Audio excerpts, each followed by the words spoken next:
измени за вгодина. Почнуваме да снимаме. И сега почнуваме да работиме. Јас ова ќе го скријам да не ни смета, само кој ќе го исклучам после. Ева. Првата задача е, како и секогаш со тавтологија. Може вие да одите по тест и да барате слични задачи. Така е мој советот за работа. Ајде да одиме сега. Код следните искази е вистините. Нели? Имаме овдека од левата страна имаме негација на дисјункција. Значи, дисјункцијата, кога ќе ја негирате по Деморганов, на што беше тоа еквивалентно? Деморгановото, исто како да имате минус пред заграда. Што беше ова? Се сеќавате? Ајде заедно се обидиме да го направиме. Ајде, Јована.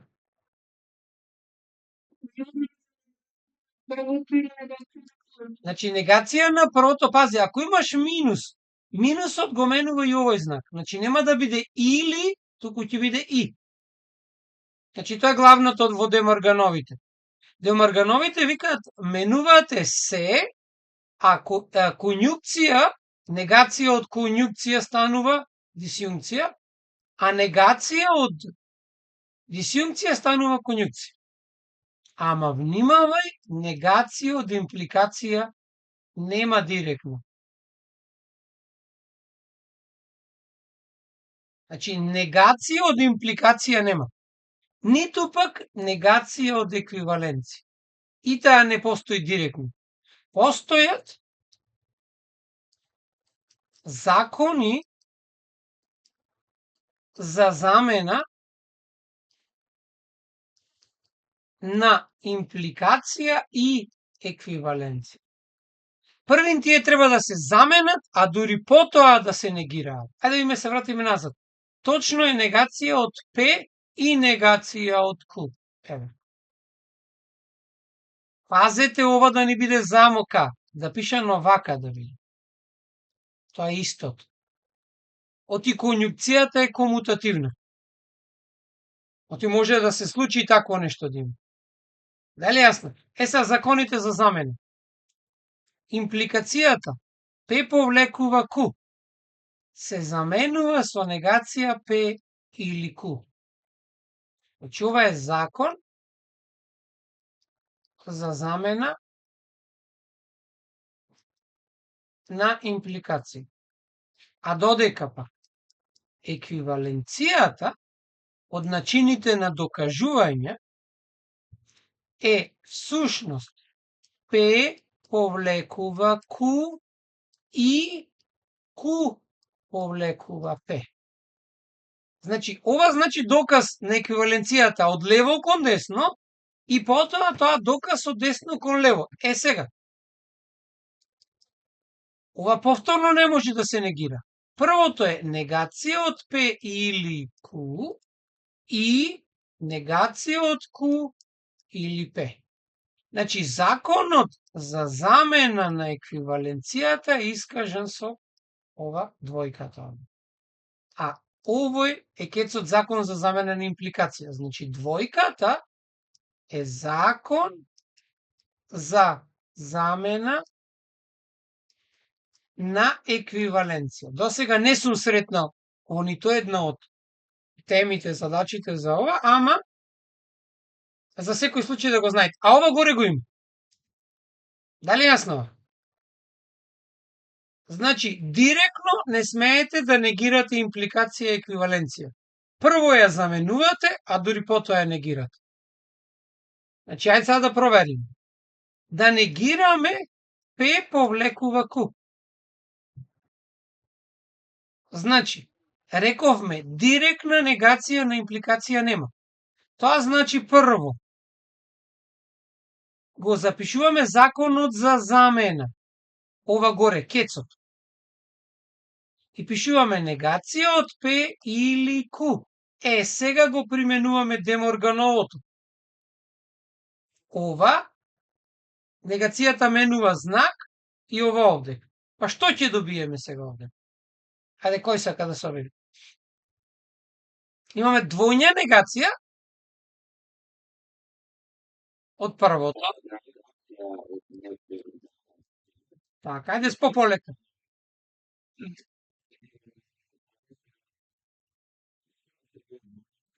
И така, така. Двојната негација ќе биде П и неку. И неку. Ова е уствари негирана импликација. Пазете, внимавајте, ако го имате само овој дел, може и да се случи овој дел, и тој дел да ви е даден како ова овдека, од десната страна, тоа е законот за замена, тоа не е негирано. Хајде да се обидиме, да ја негираме еквиваленцијата. Малку е по-комплицирано, ќе одиме полека. Прво, како рековме, не можеме директно да ја негираме. Ќе правиме негација напред и сега. Првиот чекор, немојте директно ова да ја користите формула. Зошто? Многу е комплицирано. А ако с некој памти може. Ќе одиме вака.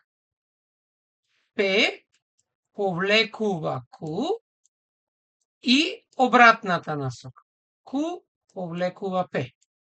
Ако сакате сега, можете да премините на Деморган, Деморгановите својства. Негација од првото, значи негација од првата импликација, ама сега негацијата Деморгановите го менуваат и конјукцијата во дисјункција, имаме негација од второто. Сега имаме иста претходна задача. Имаме негација на импликација. Видете како е решението.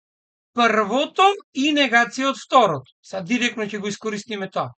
Значи е P и негација од Q или, сега како ќе биде ова да ја негираме директно според ова овде. Значи негација од Q повлекува P. Како ќе биде? Аналогно. Директно да одиме, да не одиме по полека. Значи, видите, негацијата оваја викаше дека првото останува исто, а се негира второто и се поврзуваат со конјукција. Значи, првото останува исто, се поврзуваат со и, а се негира второто. Негација од П. Значи, ова овдека сега што го запишавме е всушност негација на еквиваленција. Овој целиот израз. Ама ви кажувам повторно, ова во некои средни не се ни спомнува. А може да се случи, не е толку лошо да го знаете. Одиме понатаму, јасно? Или имате прашање? Слободно, тука сме за да научим. Ќе кажуваме ситуации што не се во задачата, ама за да ги знаете. Одиме втора задача.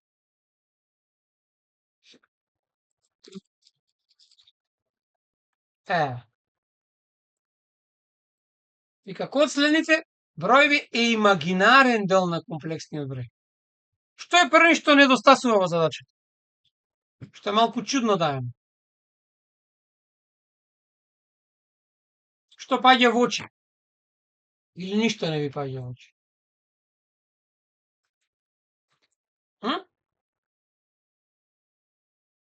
Видите го комплексниот број? Се е како што треба таму?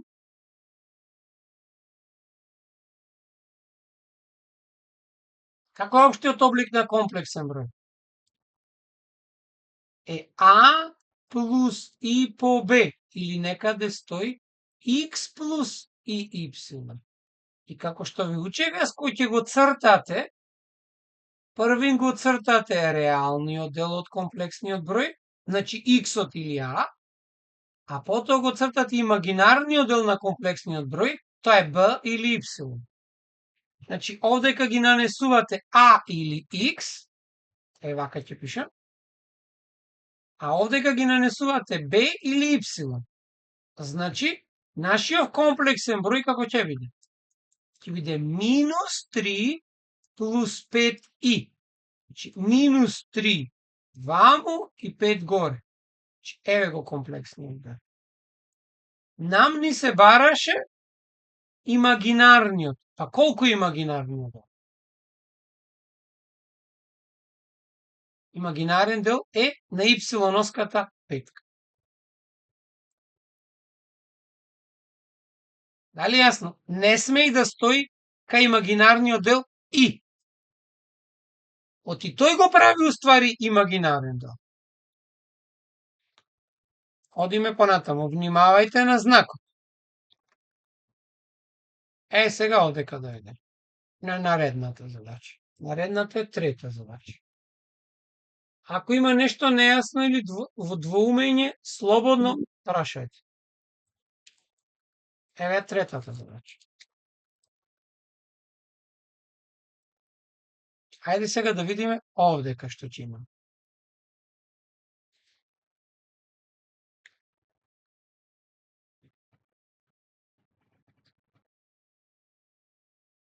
Дали има некоја идеја?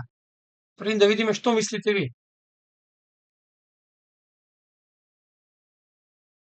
Што забележувате од тоа што е дадено? Ова е врзано со дефиницијата на апсолутна вредност. Ова од десната страна. Не ви е слично на оно што е во знакот на апсолутна вредност? Што ви прави? Така. Значи, видете сега, што е трикот тука? Дефиницијата на апсолутна вредност. Значи, истиот број, што е внатре во апсолутната вредност, ако е поголем или еднаков на 0, и е спротивниот, ако бројот внатре е помал од 0. Па, гледајте, ние го имаме овој дел. Само ни фали ова. Значи, кај нас апсолутната вредност од 3x плюс 1 е минус 3x минус 1, што е всушност истото како 3x плюс 1. Тоа значи, ова е можно според дефиницијата на апсолутна вредност кога? Каква треба да биде внатре делот во апсолутната вредност? Помало од 0. Значи 3x помало од минус 1, x помало од минус 1/3. Односно тоа како интервал од минус бесконечност до минус 1/3. Значи тоа е решението под В. Го имате и под Г, ама пазете. Сега овдека нешто за дискусија. Во решението пише ново. Последното. А то не е по дефиницијата за апсолутна вредност. Хајде да видиме што ќе се случи за да провериме. Дефиницијата вика еден дел што напишан е двојно, ако одите по дефиницијата ќе го напишете В. А задачата во решението во клучот е Г. Видете сега што правиме. Ова е минус 3x минус 1. Решението да видиме дали е минус 1/3 решение на равенката. Оти вика множество на решенија на равенката. Да видиме дали x еднаков на минус 1/3 е решение. Ќе си замениме. 3 по минус 1/3 плюс 1 во апсолутна вредност да биде еднаков на минус 3 минус 1/3 минус 1. 3 по минус 1/3 е минус 1. Плюс 1 во апсолутна вредност е еднаков на минус и минус прават плюс, тројките се кратат 1 минус 1. Значи апсолутна вредност на 0 е еднаков на 0. Значи е решение.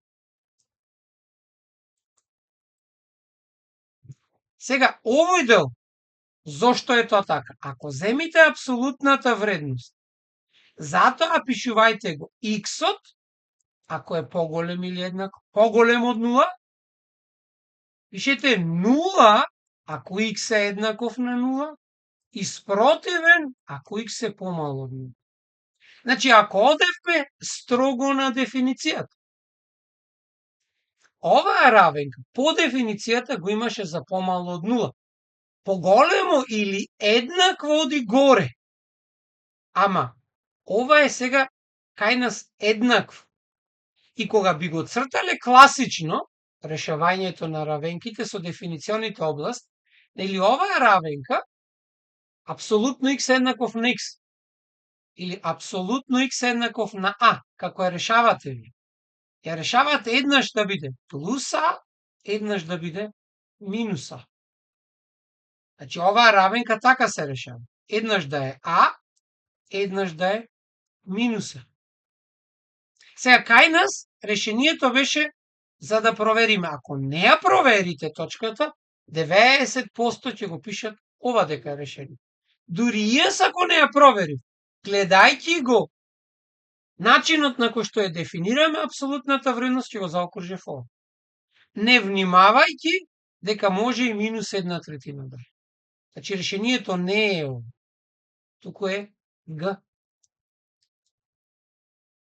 Дали е јасно зашто? Затоа што делот кога е еднакво, ни фали овде. Значи, апсолутната вредност како што е запишана овде е вака. 3x плюс 7.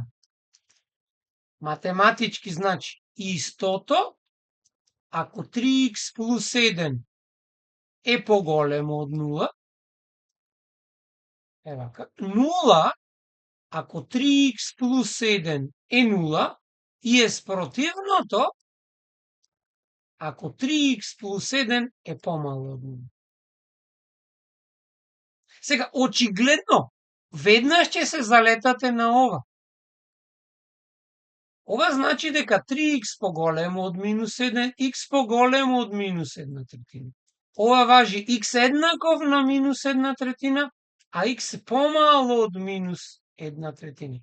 Според тоа како беше дадена кај нас равенката минус 3x минус 1, или како рековме 3x плюс 7, асоцира на овој дел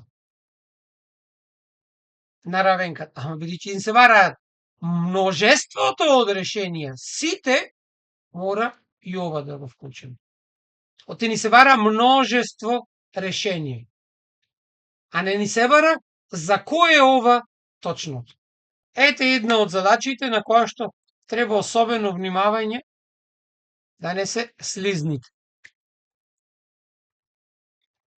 А многу лесно може да сгрешите. Една заграда е во прашање.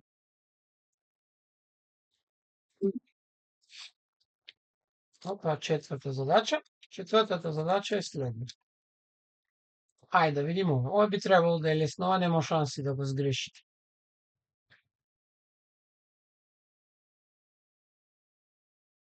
Што мислите како е наидеално одека да почнете? Тоест како би почнале?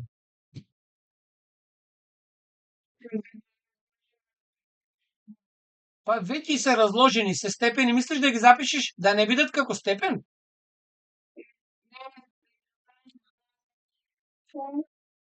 Аха. Добро. Значи 2/6 и 5/6 врз 10/6 и после?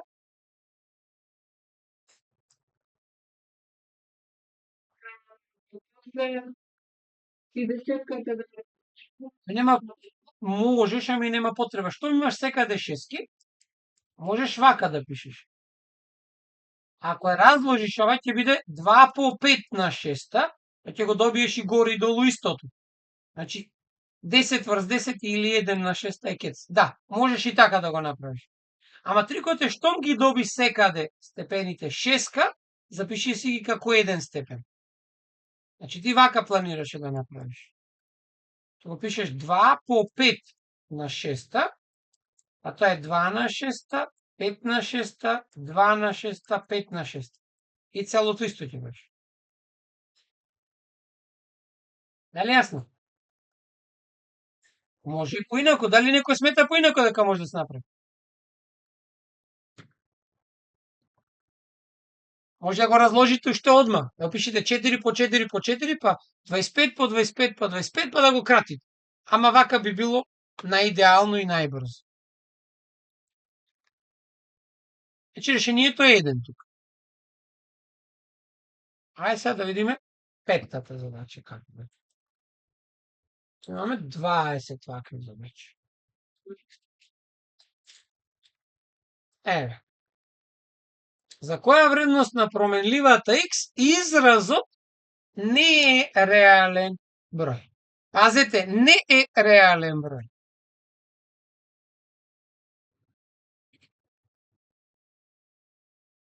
Значи, целиот овој израз 2x плюс 6 вика не е реален, значи не припаѓа во множеството на реални број.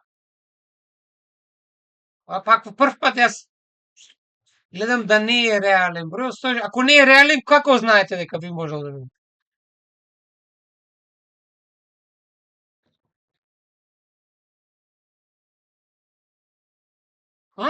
Дали знаете некој број што не е реален?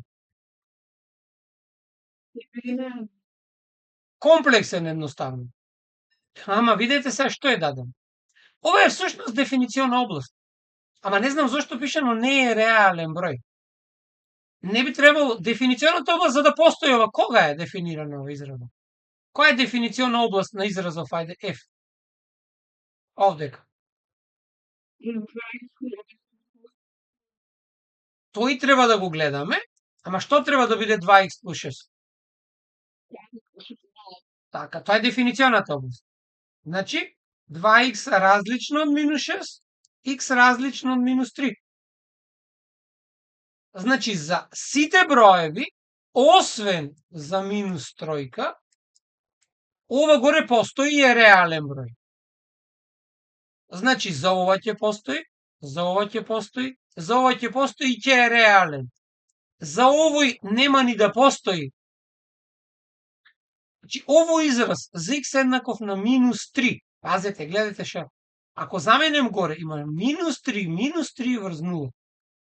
Добивам израз минус 6 врз 0, кој што вие ко решававте во четврта сега лимеси, овој беше минус бесконечност. Ама не е реален број. Мислам, ова е решението на задачата, ама зошто е пишан не е реален број, не знам. Не е баш добра формулацијата на задачата. Дали е јасно? Б, В и Г се во дефиниционата област, а ова не е во дефиниционата област. Значи, за А овој израз не постои. Односно, не е дефиниран. Сад, дали тоа се значи дека не е реален број? Најверојатно. Но, за тој број таа не постои, а не дека не е реален број. Јасно? Што е замкаво во тоа што треба да мислите? Одиме шестата задача. Еве шестата задача.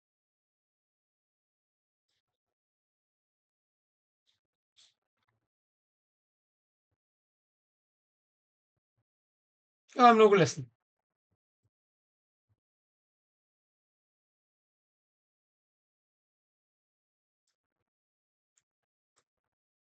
Еден колач 55 денари. Е сега, колку колачи може да се купат ако имаш сума од 800 денари? Па сигурно, можеме и да си нагаѓаме, можеме да направиме пропорција, можеме како сакат. Како би пробале да решават? Пазете, оваа сума ја имате. И таа не треба да ја надмините.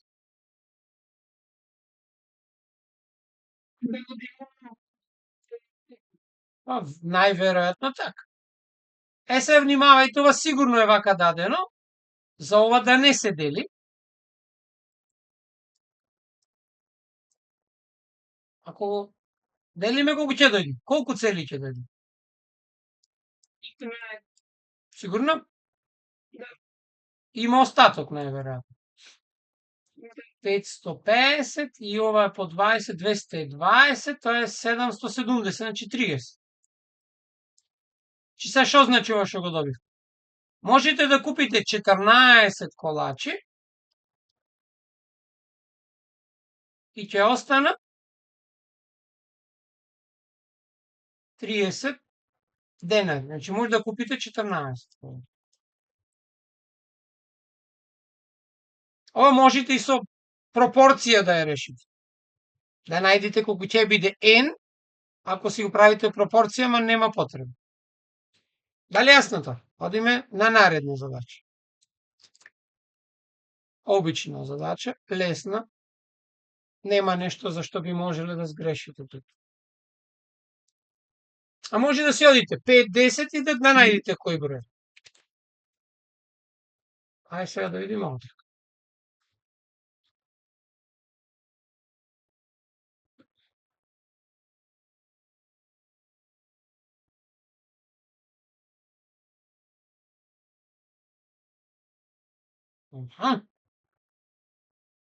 Сега што би прави?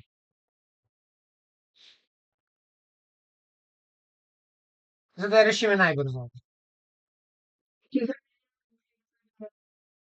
Во полиномот ќе најдеме. Така, еден од начините 2.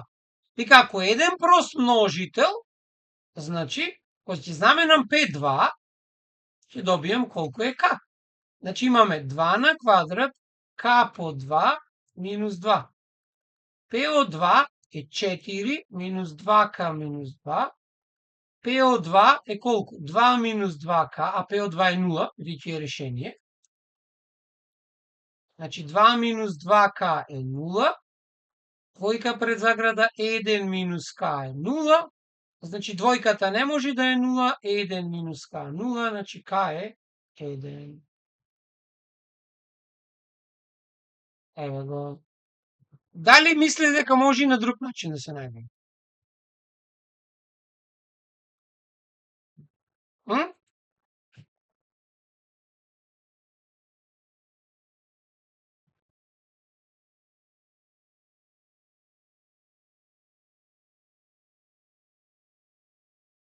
Ова е вака. Треба да биде x минус 2 и x минус b. Со метод на неопределен. X на квадрат bx минус 2x плюс 2b. X на квадрат минус kx минус 2. И од тука, ова да ги споредиме. Значи 2b треба да бидат минус 2, значи b е минус 1. Значи ако b е минус 1, па го најдовме овој број овдека, и ете го одма дека е, го најдовме како се разложува, а ако го заменам овдека, минус k ќе биде еднаков на овој овдека. Значи на минус b минус 2, односно k е b плюс 2.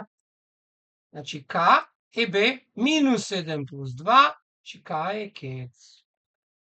Ова беше со методот на спротивни коефициенти, затоа што знаете дека ова е разложено на еден прост, а мора другиот да биде прост, не може да е било кој друг.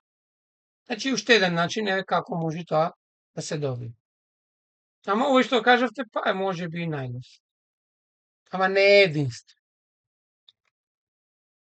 Ајде сега да видиме како ова ќе го добиете, затоа што внимавајте, некогаш треба и најбрзо да го решите, затоа што во овие задачи не би требало да губите толку многу време. Сега како најлесно би го решили? Освен да го решаваме системот.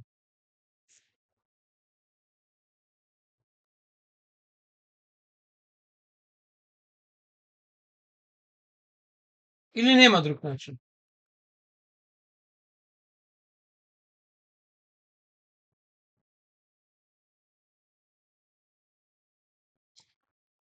Значи го нема тучено тој начинот, кој имате ваков облик на систем равенки.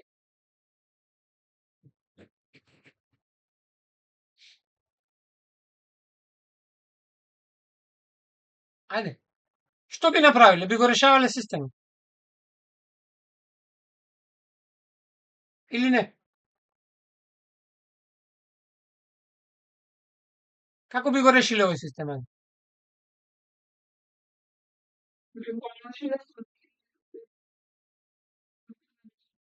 3 втората со 5 и би добиле 15х плюс 9y е 33. И овде Камил 15х 25y и би било 65. И само би ги одзел. Јас би ги одзел долната минус горната. 16y би било 32. Значи y би бил двојка. Ако y би бил двојка, би го заменил овдека и добил 3х плюс 10 е 13, 3х е 3, х-от е 1. Избирот е 3. Чија?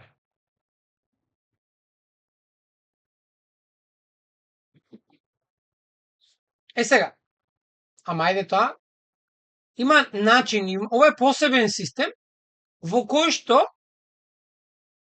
коефициентите пред x од едната равенка се коефициенти пред y во другата равенка. Ова е посебен облик на системи кој што не се учат. Ако тој го знаете, специјален случај, се собираат коефициентите и многу полесно се излегува, ама тоа сега нема потреба. Кога го немате учено, не ви е ни спомнат, нема потреба. Одиме на 9-та задача.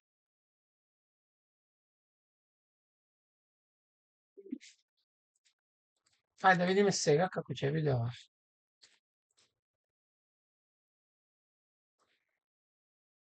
Ова е така наречена латентна равенка, скриена равенка. Во физика многу го користи тоа. Треба да го изразиме г.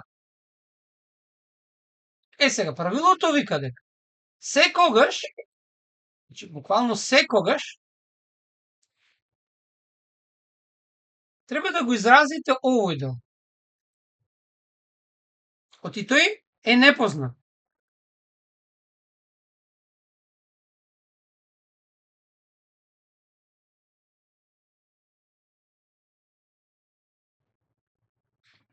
Значи тоа останува.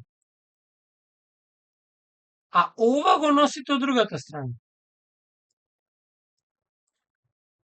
Сега, овдека ќе го множам по г, за да го ослободам. Или пак, нека остане бидејќи г е од оздола, ќе си средам m по f минус 7 врз f.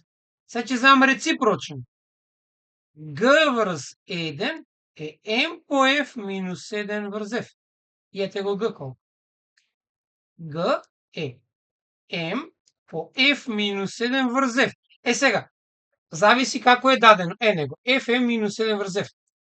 Оти сум гледал ситуации каде што ова е запишано како m минус 7 врз f. Зошто? Па го делат mf врз f минус 1 врз f. F со f се кратат и еве го истото решение. Овеле?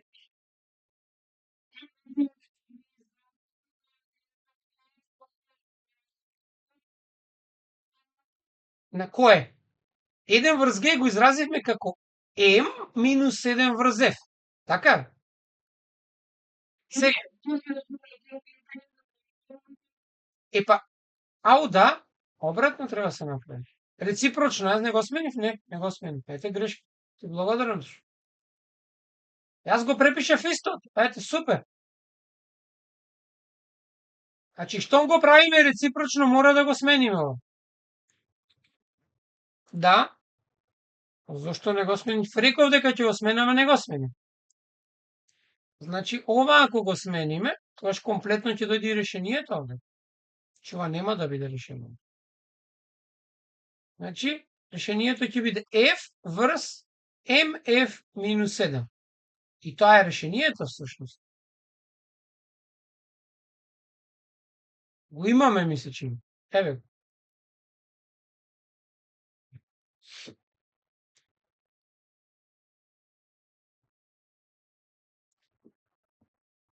Благодарам, тоа е решението, сигурно. Јасно?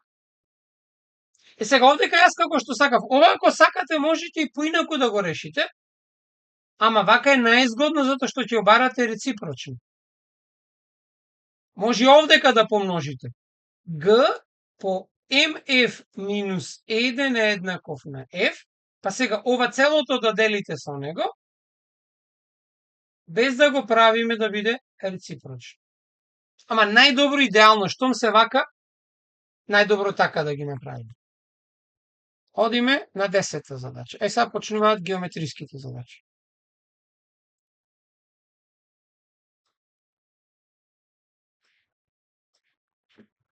Десеттата е првата геометриска задача, кој што, ама тие првите наједноставни. Сега, плоштина на квадрата која е дадена диагонала.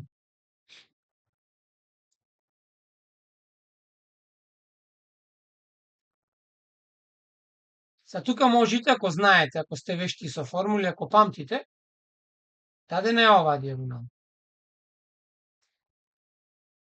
Ова е А, ова е А. Ако памтите формула, ќе знаете дека плоштината на квадратот е d на квадрат врз 2, за разлика од она што си ја знаеме А на квадрат. Ама секогаш можеме да си ја изведиме. Ова е правоаголен триаголник, d е хипотенуза, или d на квадрат е 2а на квадрат, или диагоналата е а по корен од 2. Ако изразиме а од тука како диагоналата врз корен од 2, и ако си ја замениме овдека горе, плоштината ќе биде d врз корен од 2 на квадрат. Или плоштината ќе биде d на квадрат врз 2. Ако диагоналата е 10, 10 на квадрат врз 2, тоа е 50 сантиметри квадратни. Значи, ако ја знаете формулата, задачата ќе ја решите одма. Ако не ја знаете, треба малку да се помачите да ја изведите. Сега внимавајте тука да напишем уште некоја формула. Многу често се случува. Радиусот на впишаната кружница е а половина. Радиусот на опишаната е половина од диагоналата. Значи, ова овдека ќе е радиусот на оваа опишаната. Тоа е одавде до овдека. А пак ова одавде до овдека ќе биде радиусот на впишаната кружница, на таа што е внатре. Тоа многу често ќе ни треба за понатаму. Кога сме веќе тука, па и прстени малку понатаму задачи со овие два радиуси во квадрат. Исто така има задачи кај триаголник. Впишано и опишано особено кај рамностран. И така натаму. Сега одиме на 11-та задача.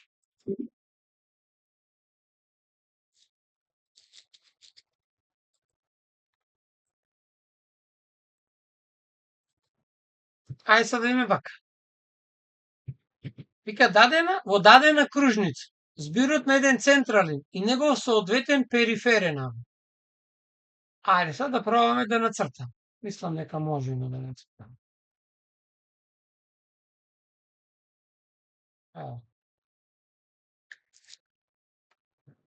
Во дадена кружница. Збирот на еден централен и негов периферен е 150. Ајде да нацртаме било каков централен. Вика с негов соодветен периферен. Соодветен периферен се мисли на аголот што се наоѓа на поголемиот кружен лак. Не на овој АБ пократкиот, но горе било каде. Еве овдека ќе го земам, ајде горе. Овдека нека биде П за да биде периферен, тоа е овој агол. Еве вака. Ако ово е алфа, овој го пишуваме бета. И алфа имаше две бети. Ова беше врската помеѓу централен и периферен. Вика збирот на еден централен и неговиот соодветен периферен е ова. Избирот на тие два агли е 150. А две бети и уште една бета прават 150.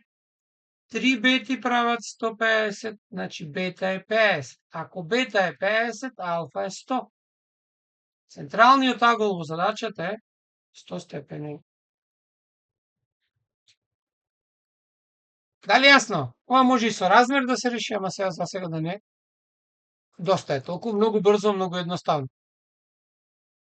Може да биде тука со должина на кружен лак, со тетивен четириаголник, ама немаме сега за сега ништо така. Одиме на задача 12, која што е со вектори.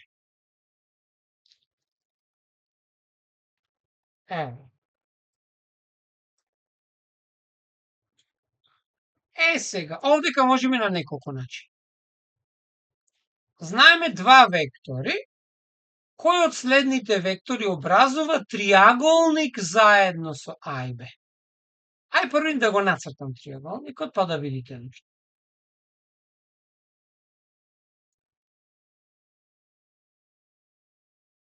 Ако ова е триаголникот А, Б и С, овој АБ нека биде векторот а БЦ нека биде векторот Б. Едно прашање за вас. Векторот С нека го земеме ова. Како ќе провериме дека овие три вектори прават триаголник? Има два начини. Кој начин вие би го избрали? Јас едниот го нацртав.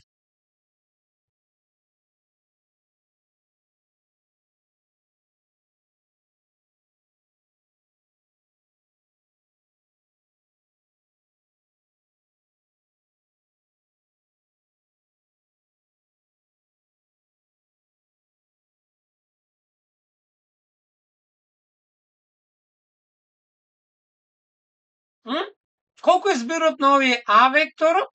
Ајде вака, АБ плюс БЦ векторот. АБ плюс БЦ, како ве учев, овие БЦ се спојуваат точките и збирот е векторот АЦ. Значи, векторот А плюс векторот Б треба да биде спротивен на векторот С. Ако тоа се случи, овие прават триаголник. Или векторот А плюс векторот Б плюс векторот С е нултиот вектор. Сега. Значи, ако ги собериме сите три вектори, треба да дадат нултиот вектор. Ама бидејќи ни е нас даден С, ајде први да ги собериме дадените вектори. Векторот А е 2P минус 3Q. Векторот Б ќе го пишам под него. Е P плюс 2Q. Ако овие си ги соберам вектори, ќе дојде избирот на овие два вектори. 2P и 1P е 3P, минус 3Q плюс 2Q е минус Q. Значи, ова е векторот А плюс Б. Сега, за да добиеме нулти вектор, ни треба да биде уште С спротивен на овој. Значи, минус 3P плюс Q. Овој треба да е векторот С. Кај го имаме тоа? Еве го првото. Еве го векторот С. Дали ме јасно?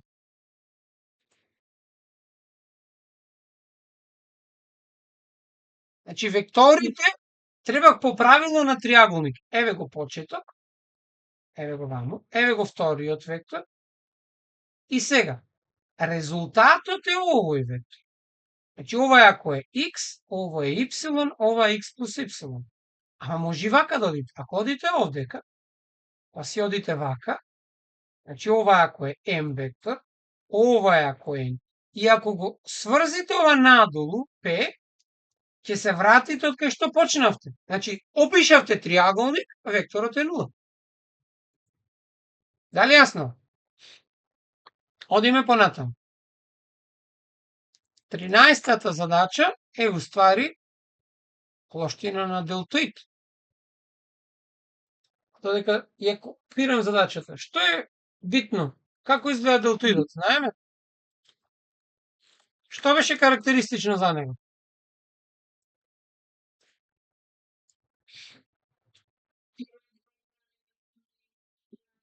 два пара, да. И не се паралелни страни. И делтоидот, нели,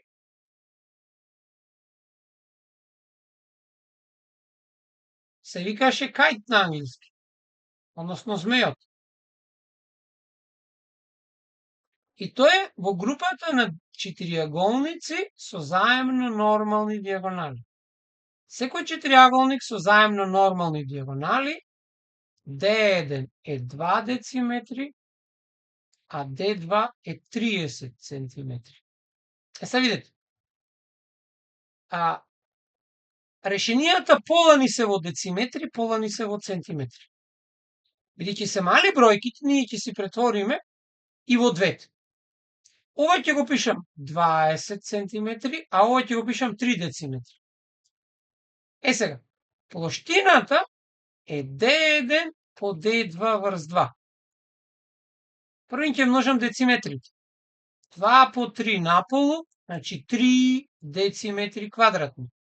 Такво немам. Значи овие не се 2, значи мора да бидат во центиметри.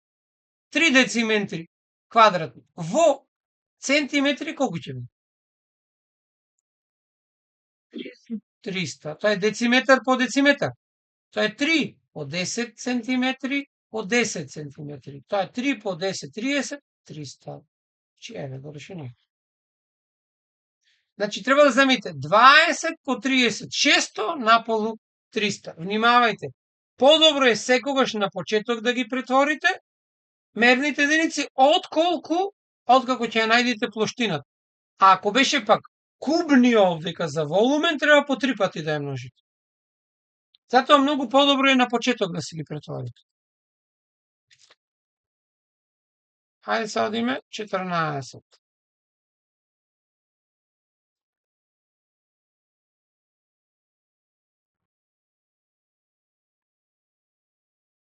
Еве овдека сега втора година стереометрија.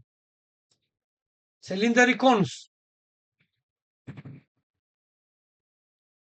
Значи, цилиндар и конус имаат иста основа. Значи, ајде вака. Први цилиндарот. А висините му се однос. Цилиндар, први ќе го заеме цилиндар. Цилиндарот ќе го заеме еве овој. Овака. А овдека ќе го заеме конусот, а бидејќи висините му се, конусот ќе треба да има дупло поголема висина.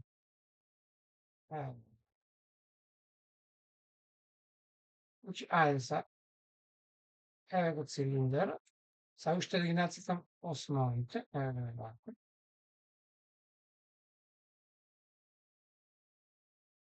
Еве. Имаат ист радиус на основата. Овој радиус е R, истиот што е овој. Висините, значи оваа висина, H,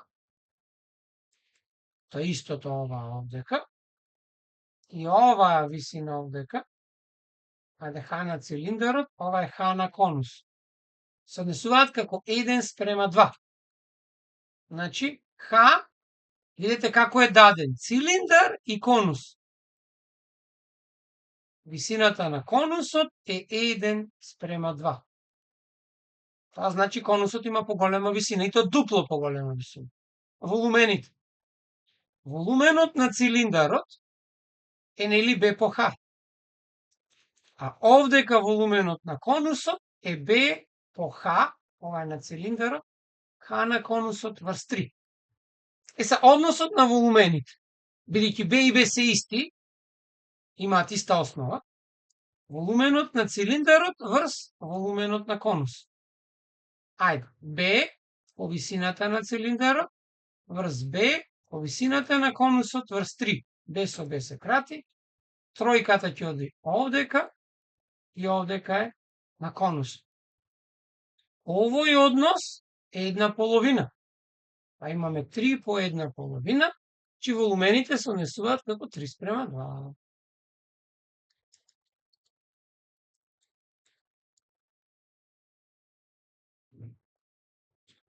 Дали ова е јасно? 3:2, еве.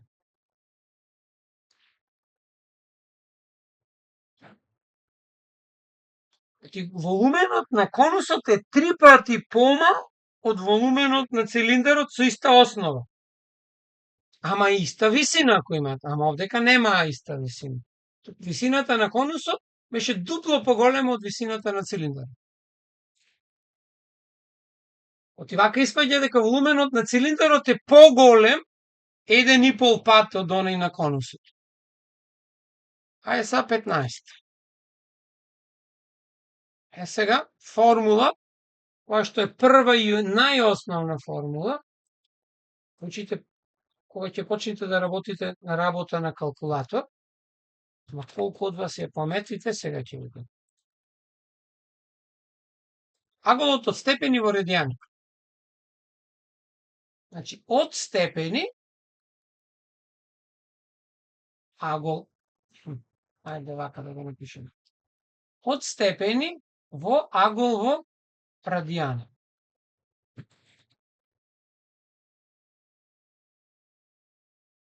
Што требаше да направиме? Кај радијаните или во тригонометрија ви се јавуваше пи. И пи најчесто беше во бројител. Па значи правилото е аголот што го имате да го помножите со пи врз 180.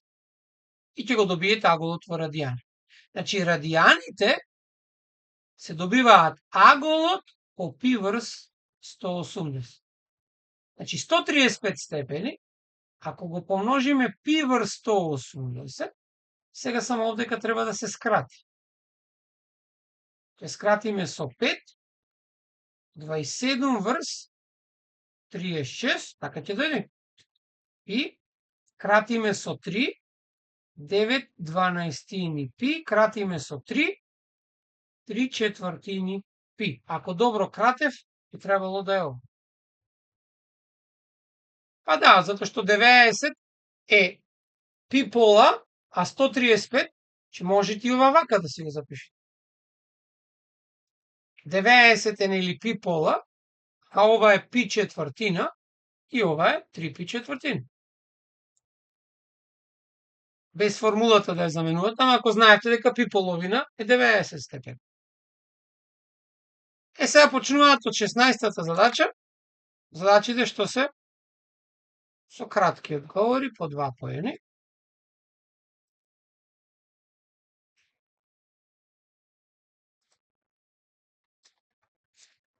Ај сега да видиме тука.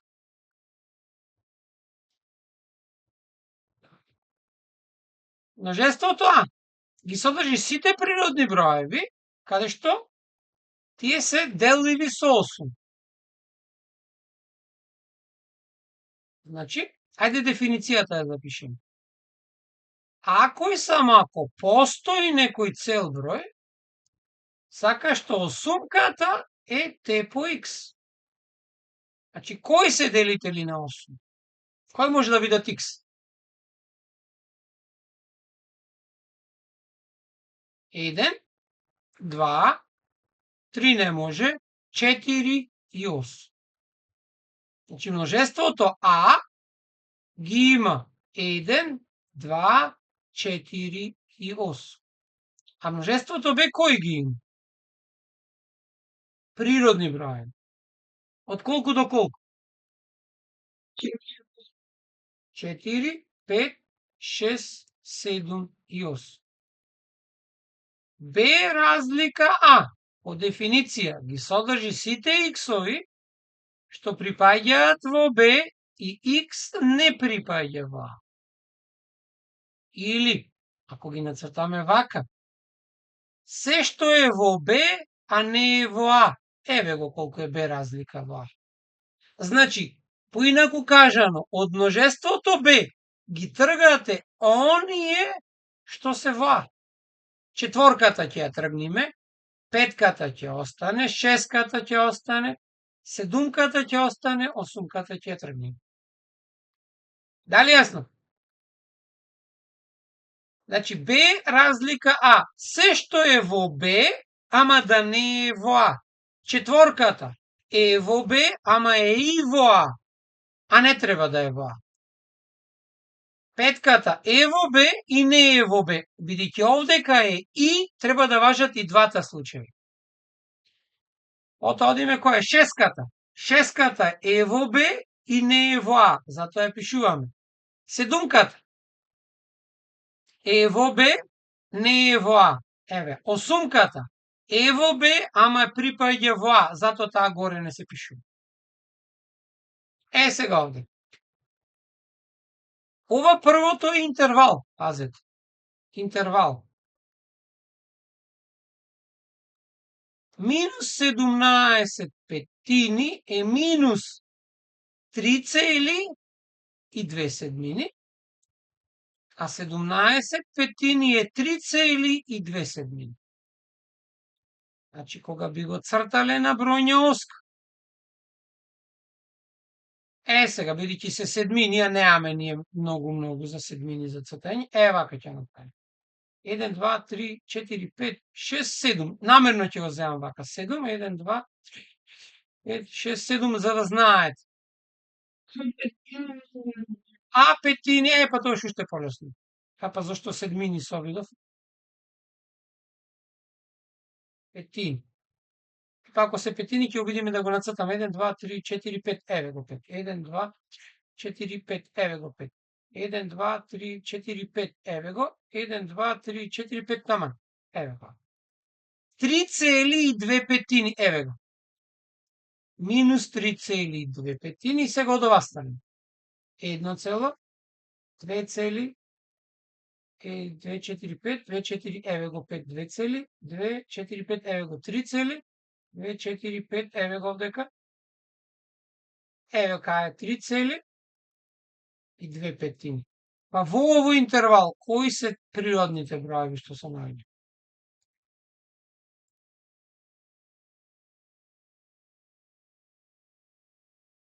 Само овие два. Пазете, овдека може да бидат и Z. Тога ќе ги пишете и минус 3, минус 2, минус 1 и 0. Сега овдека треба да бидат 1, 2 и 3. Дали е јасно?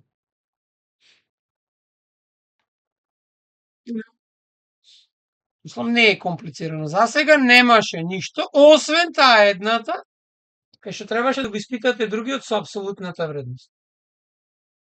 Задача. Реално, полесен тест од сите до сегашни.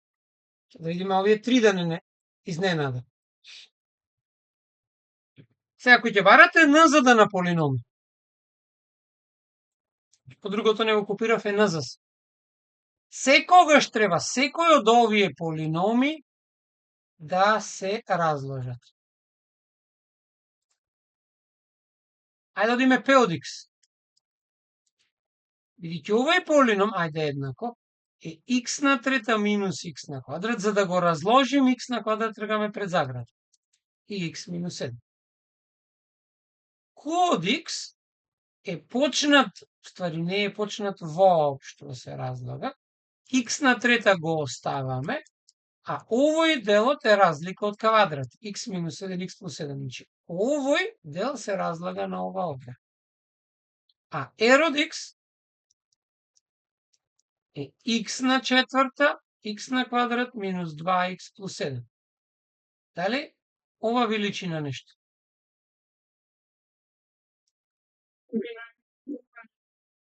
Така.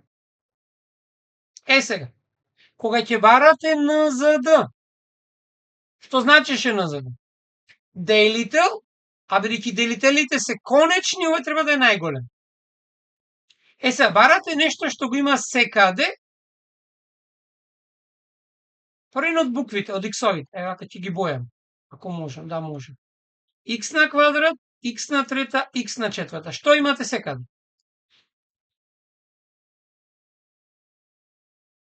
X на колку имате секаде? Така, тоа е во НЗД. Потоа одиме другите. Овдека е X минус 7, еве го овдека и еве го овдека и тоа на квадрат. Значи, го имате и тоа секаде. Еве го НЗД. Ова е НЗД. А под Б задачата се бараше и НЗС. На P од X, Q од X и r од x. Сега се пишуваат сите на највисокиот степен. Највисок степен е ова.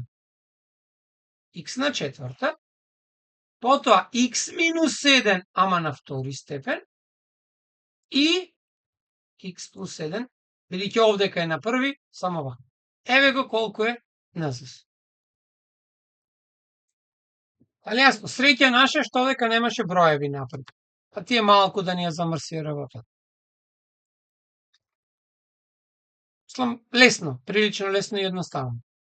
Само внимавајте, може да бидат и многу потешки деловите за разложување. Овдека требаше да ви текне бинумот. Ако тој не го погодевте, ќе имавте грешка со секоја наредна за разложување. И грешно ќе ви беше во решението. Ајдо. Прво, треба одма да увидите дека оваа задачата има бесконечно многу решенија. Се, оваа равенка што е дадена е линеарна или квадратна? Каква е?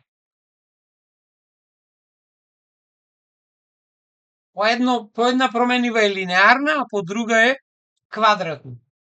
Вика, параметарот К. Значи, К е параметар, број. Значи, ова е линеарна по X. Значи, ова е линеарна равен. Сега, имаше три можности. Секогаш први равенката треба да ја доведите во оваков облик. Ај ќе го избришам овдека, ова ќе ја пишем. Треба да ја доведите, уствари дадена ви е во оваков облик. AX еднаков на B. Само што прво што треба да направите, пред да почнете да толкувате, А и Б да бидат разложени. Сега, таблетот препише. Не знам да се толкува. Како би го разложиле А?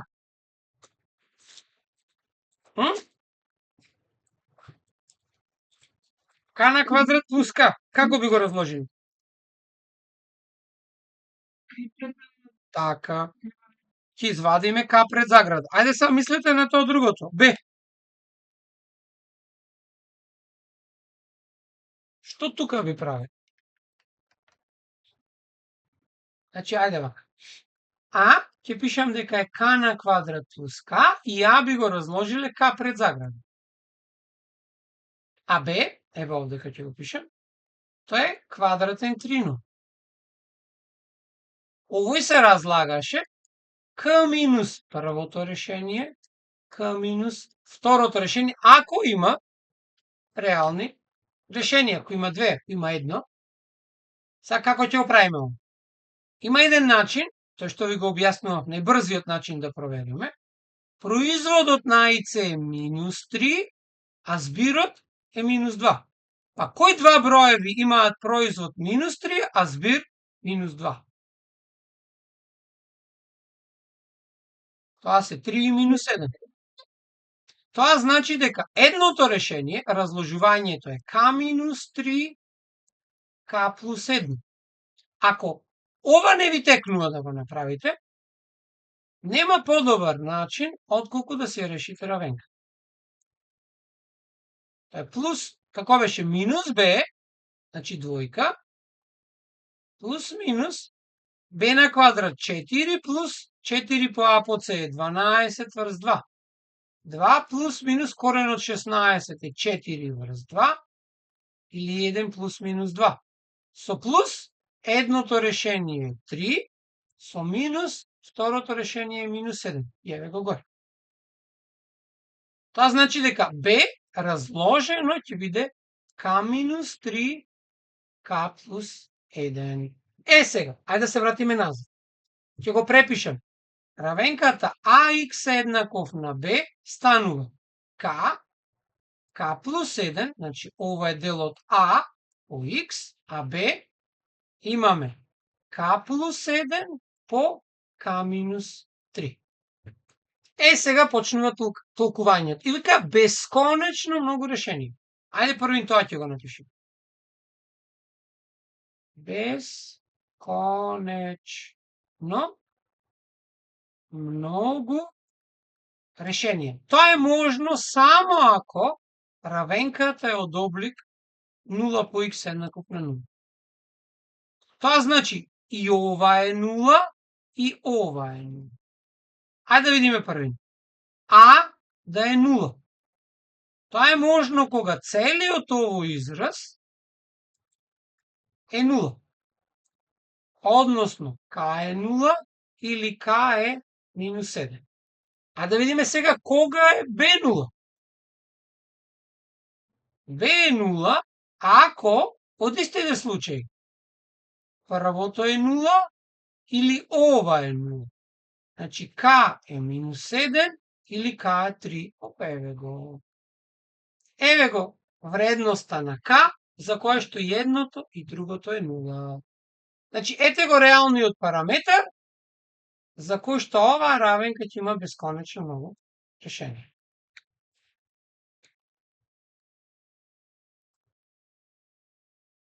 Дали ова јасно?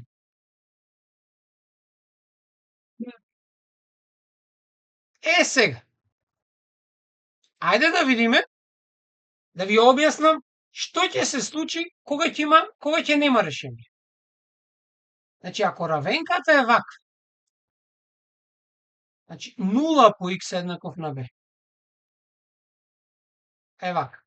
Ова равенка нема решение.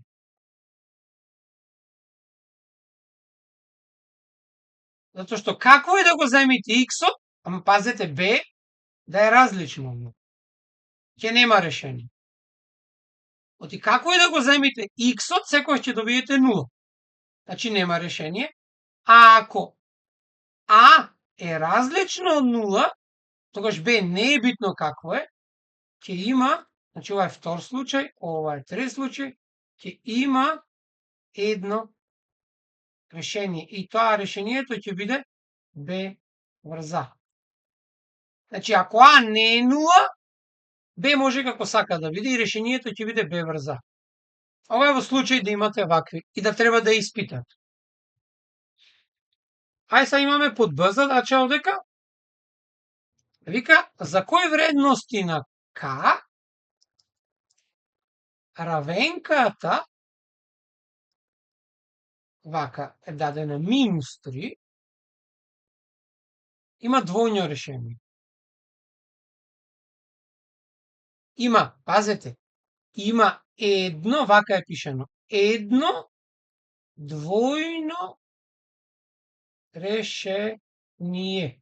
Ајде, како го разбирате ова? Двојно решение. Кој го викавме ние двоен корен на равенка?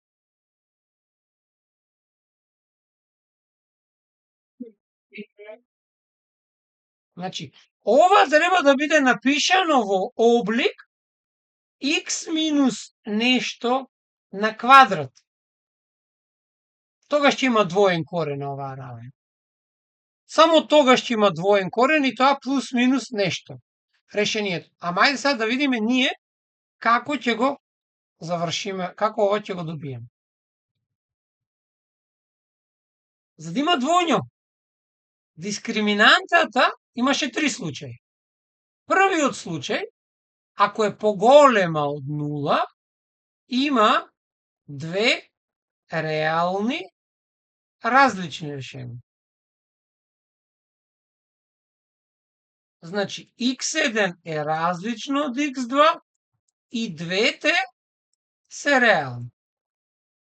Второ, ако d е помало од 0, x1 е конјугирано на x2 и двете се комплексни решенија. Че се различни, ама се комплексни. Пазете, ако во текстот пишува различни решенија, тогаш треба и едното и другото да се испитаат. Оти не вели какви, реални или комплексни. И третиот случај за двоен корен беше намерно го оставив d да биде последно.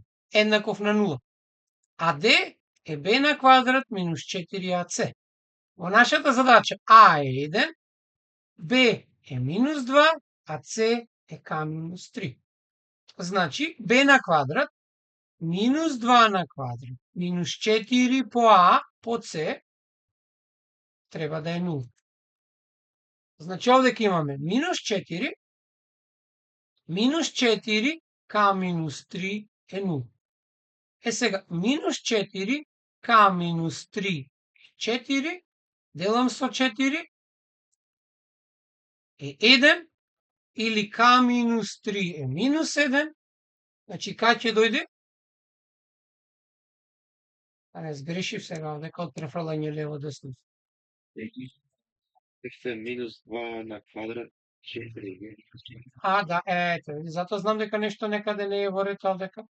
Минус 2 на квадрат е 4. Да, затоа што минусот се губи. Овдека ќе дојде минус 4 сега. Делам со 4, така, ќе дојде минус 1, ова ќе дојде плюс 1, и 3 плюс 1, чи к е 4. Еве која е к. Сега како може поинаку? Бидејќи равенката, ова е овдека, вика има едно двојно решение. Ова е најбрз начин, вториот што ќе ви кажам. За равенкава да има двојно решение. Повторно ќе се навратам на таа темената равенка, каноничниот облик. Тогаш таа треба или да е ваква некако, или да е ваква некако. Ова е прв случај, ова е втор случај. Првиот случај е кога а е помало од 0, кога а е поголемо. Кај нас, значи, треба овој случај да биде. Значи, ова е двојното решение. Значи, оваа равенка, што ме вакво, темето ќе биде x и 0, некоја си x0 координата, тогаш оваа равенка мора да биде запишана во облик x минус x0 на квадрат. Односно да биде полн квадрат. Сега видите, што значи тоа? Тогаш ова за да го допишеме до полн квадрат, x минус 1 на квадрат минус 1 плюс k минус 3 треба да е 0. Значи овој цел дел, ајде не 0, туку ќе биде еднаков на колку? X минус 1 на квадрат плюс k минус 4. Овој дел, според равенката, треба да не постои. Значи k мора да е 4. Затоа што дадената равенка мора да се трансформира во облик во кој што овдека нема ништо. Полн квадрат. А полниот квадрат кој ќе го добиеме, се добива за k еднаков на 4. Значи, затоа ова е каноничниот облик, теменниот облик на равенка многу битен. Значи, ако има двоен корен, таја има ваква равенка. Плюс 0. Ако темето е овдека горе, например, тогаш има x минус x0 на квадрат плюс y0. Тогаш ако е овдека, тогаш ќе имаме овдека пресек и така натаму. Ма са тоа не ни се ни бараш. Дали јасно тоа? Значи k е 4 тука. Ајде сега да име во наредната, уште две имаме. 19 и 20. Уствари тоа се и 4 задачи плюс. Значи одиме на 19 да видим. Вика, ако карактеристичниот триаголник е рамностран, прво да расчистиме. Што е карактеристичен триаголник?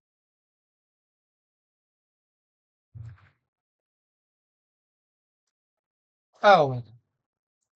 Каде се појавува тој? Како поим, каде го има? Значи, овој карактеристичен триаголник ко има во правилни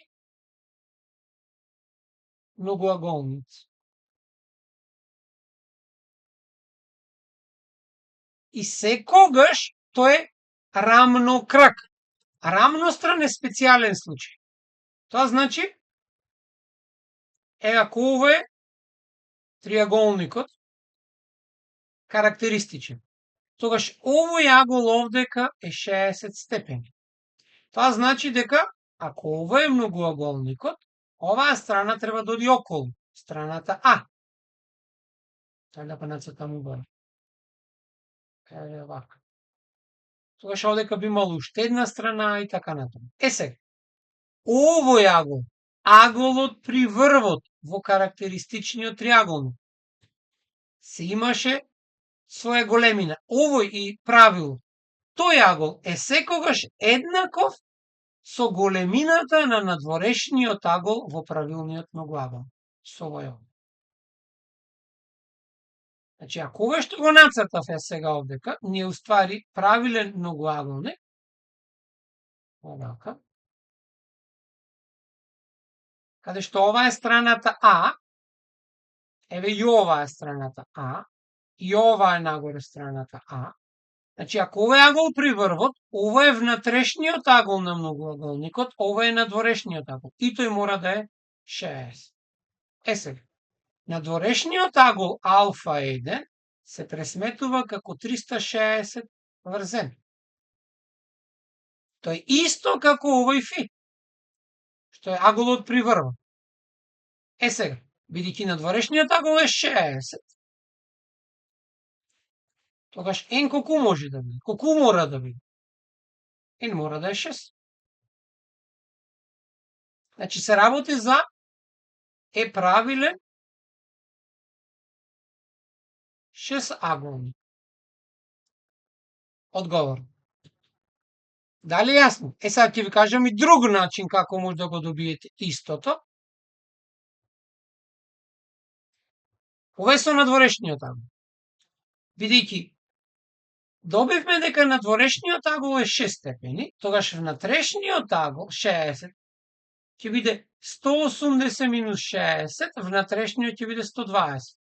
Ова е внатрешен агол.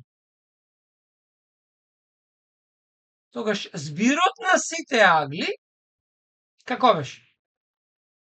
На сите внатрешни агли. N минус 2 по 180. А бидејќи ова е збир на сите, а внатре сите агли се исти, ќе поделиме, ајде вака. Ова е Sn. А внатрешниот агол алфа ќе биде Sn поделено со n. Ти не знаеме колку се, па сега ќе имаме 120 е n минус 2 по 180 врз n. Видите колку е потешко за решавање. 120 по n е n минус 2 по 180. Ќе скратиме нулите, ќе скратиме со 6. Добиеме 2n е n минус 2 по 3. 2n е 3n минус 6, или n е еднаков на 6.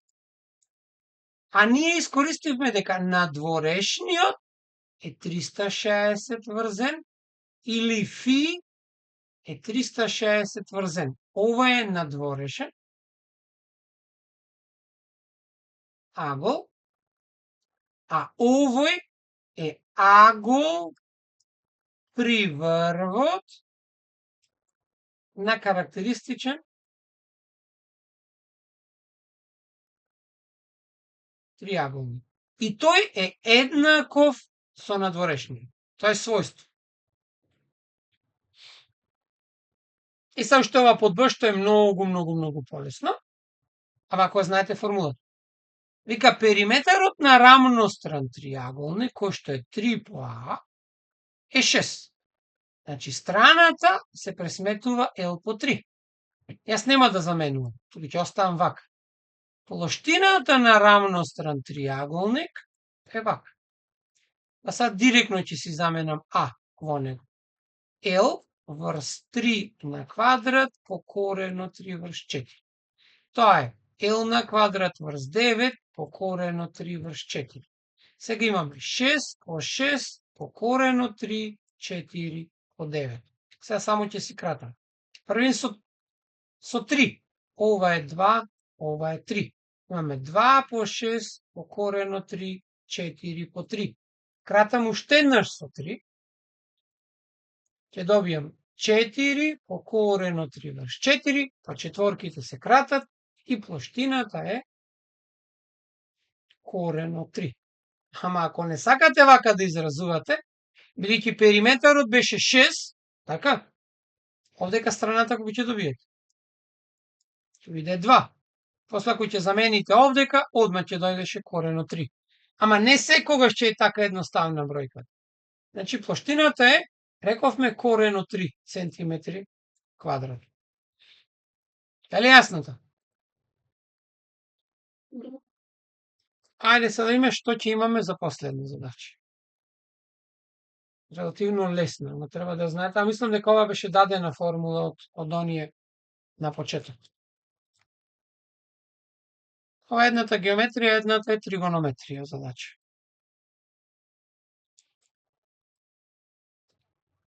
Ајде сега да видиме.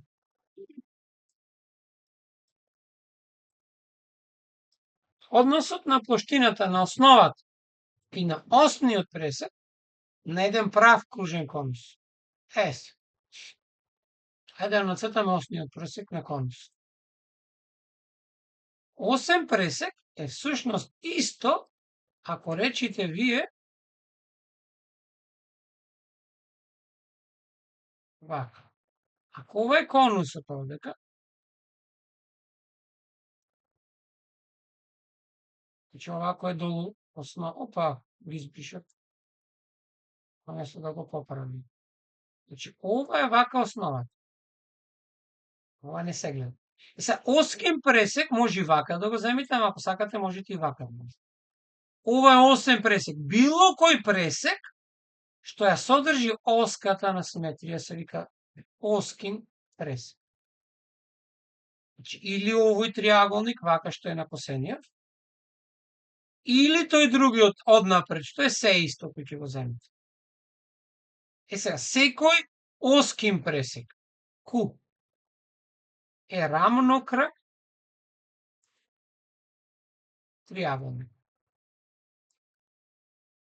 Освен кај рамностраниот, кај што е рамностран триаголник. Сега, односот на плоштините меѓу основата и плоштината на осниот пресек е π. Сега, B се пресметува како? R на квадрат π, а овдека осниот пресек бидејќи е рамнокраг триаголник, овој овдека, неговата плоштина е основата која што е диаметарот по висината на пол. Сега, бидејќи диаметарот на основата е 2 радиуси, овој овдека и овој овдека, кој ќе си заменам горе, осниот пресек ќе имаме 2 пати по радиусот по H врз 2, или осниот пресек е радиусот по висина. Сега си заменам во односот овдека, да видиме што ќе добиеме. Имаме R на квадрат π за B, а Q е R по H. И ова е еднаков на π. Сега што добивме овде? R се крати со ова е R, ова е кеци π со π се кратат, ама да запишеме. R по π е H по π. Ови и ови се кратат, значи R е исто што и H. Сега видете. Ако го нацртам триаголникот, оној што е осен пресек. Ајде вака. Оваа висина H има ист колку радиусот, 2, 4, 6, 8. Ако радиусот е овдека 4, еве овдека. Оваа висина е ваков е конусот. Ово е радиусот и оваа висина се исти. Па каков е овој триаголник? Овде. Шо се тие два исти? Тоа е овој триаголник на цртежот. Овој овде. Половинка. И тој од другата страна. Кој има две исти страни, каков е тој триаголник? Едно е правоаголен заради правиот агол. Овдека нели има прав агол? Овде. Тој каков? Ама каков рамнокраг? Правоаголен. Значи, по колку се големи агли?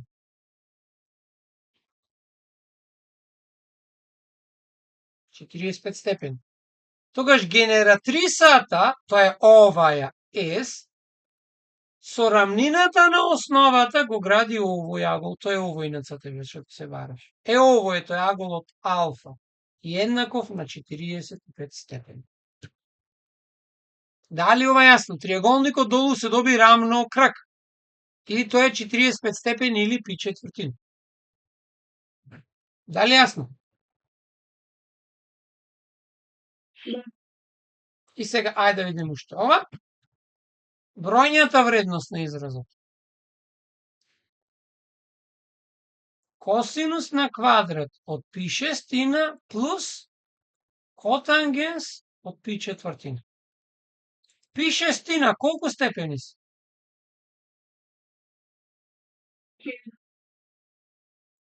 А пи четвртина? Така. Па значи ова задача ни е косинус на квадрат од 30 плюс котангенс од 45. Тангенс и котангенс од 45 се единици. Значи ова е 1. А косинус од 30 колку беше? На квадрата. Значи решението е 3/4 плюс 1 цело или 1,3/4. Ма не верувам дека така би требало да биде решението, а може да биде. Решението е 7/4. А замислите, во клучот се пишани сите три. И колку е? 1,75. И дури и децимални. Ќе ви се признае како точно. Се, со тоа ги решивме за сат и 26 минути сите задачи. Остатокот е што со комплетно решавање ќе ги решаваме наредниот час. И со тоа ќе ги решиме сите. И како ви се чинеше овој тест во споредба со претходниот? И е така мислам. Како што дели од годините се се потешки задачите. А врв беа ланските, кои што бедлово беа најтешки. Значи, можеме за наредниот пат да се обидиме да бараме слични, или па кога ќе учите, барајте под урнекот на овие 6. По книгите што ќе ги најдете слични задачи. Може едно ниво потешко, ако се потешки, ама да не бидат и полесни. Ама и такви ќе бараме во наредните часови. И благодарам за присуството. Се гледаме, снимката ќе биде објавена, да се гледаме наредниот пат. Ако немате да прашате. Довидување, дечки.